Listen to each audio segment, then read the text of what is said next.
Hey everybody, I don't have a lot of time today, so I'm not going to show the whole process of putting it in if I get it in, but I at least want to show you the parts that are going back in the truck. This is for the 91 Chevy C1500. I have this new 34-gallon fuel tank from Dorman. I think it was about 140 shipped from Parts Geek, and to my surprise, it already has some kind of coating on it. I was going to paint it because I figured it'd be bare metal, but it already has a nice looking coating on it to keep it from rusting, so I'm happy with that. And it came with this snap ring and O-ring gasket, which looks a little warped, so I don't know if I'm going to use it or not, but luckily my fuel pump came with a gasket and a ring as well, and I'll show it. I got this fuel pump and sending unit from TRQ via eBay. It has little strainer here on the bottom. That looks different than what the factory one was. There's our float.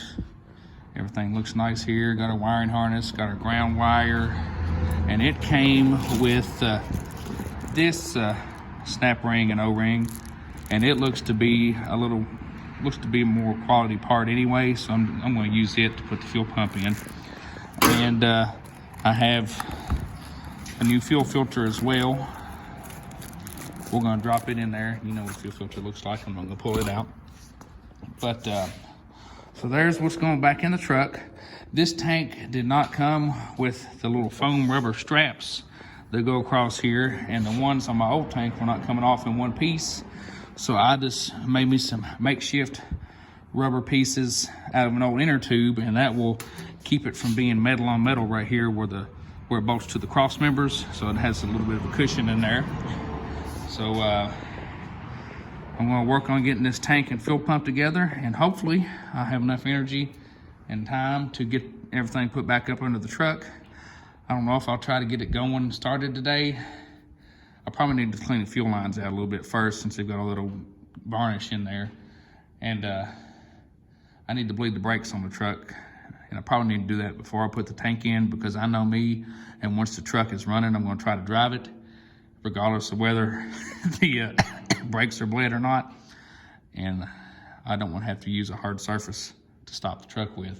So I may wait till I get the brakes bled on it before I try to get everything going. But anyway, these are the parts that are going in the 91 1500. Also, side note, if you watched my last video, I fixed that plug leak in the tank on the Buick, and that was a few days ago. And I came out today and I hooked the fuse back up for the compressor, and the compressor did not kick on, which that means the tank held enough air that the compressor switch didn't kick on. So that's good. That means I can confidently park this car with the fuse still hooked up for the compressor and not worry about it running my battery down, and my tank's not running down all the time, so I'm happy about that. So small victory on the 60 LeSabre. But anyway, this may be the end of this video, or I may tack on the finished product of having it in the truck here in a little bit, but we'll see you here in a little bit or later. Bye.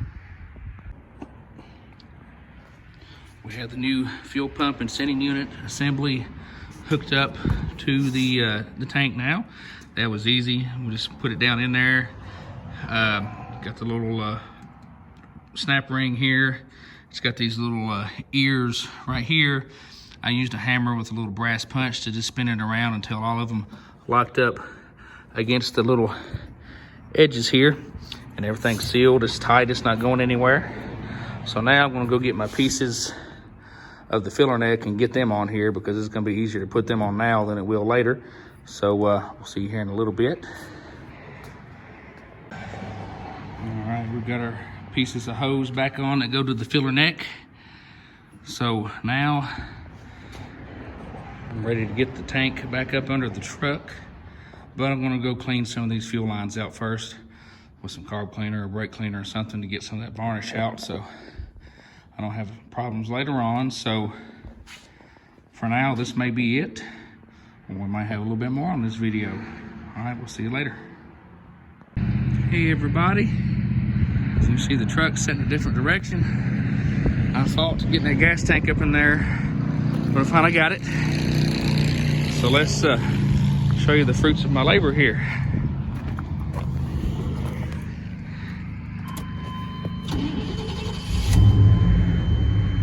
Is that pretty?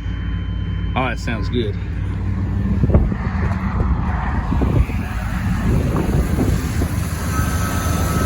She's a runner. Looked on the odometer, it has 181,000 miles on it, but I think this engine only has about 2,000 on it. I can hear something kind of whirring in there. I don't know if that's the power steering pump. I added a little bit of fluid to it. Could be the alternator. Could be water pump. I don't know. Could be the tensioner. Could be the AC compressor. I don't know. Something's making a little bit of racket in there. Not too bad. I did drive around the parking lot. You can see it made a two-wheel spin track there, but I think that's only because the back brakes are sticking on it. They're hanging a little bit, and I think it's a little low on transmission fluid, so I'm not going to drive around anymore, but just listen to it idle. Sounds good. Doesn't sound like it's missing or anything. The engine runs smooth. So now I just got to get the brake issues worked out. It stopped on me. The front brakes are working. I don't think the back brakes are getting fluid, but I think the shoes are just hanging on it a little bit because the e-brake light's on it, but it's not engaged. When I pull the lever, nothing happens. So I have to get that figured out. But well, it sputtered out on me. Let's see what's going on here. I bet a wire came loose where I jumped it. Yeah. Well, I'm not sure what happened to make it quit running.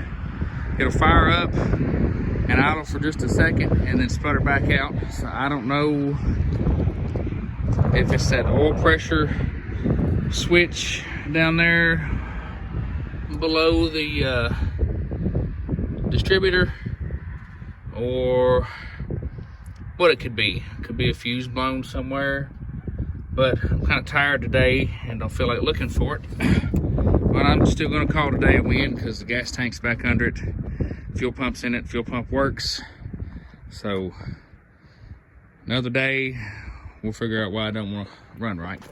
But anyway, thanks for following me on this truck here, and hopefully we'll have it going up down the road sometime soon. We'll see you later. Bye.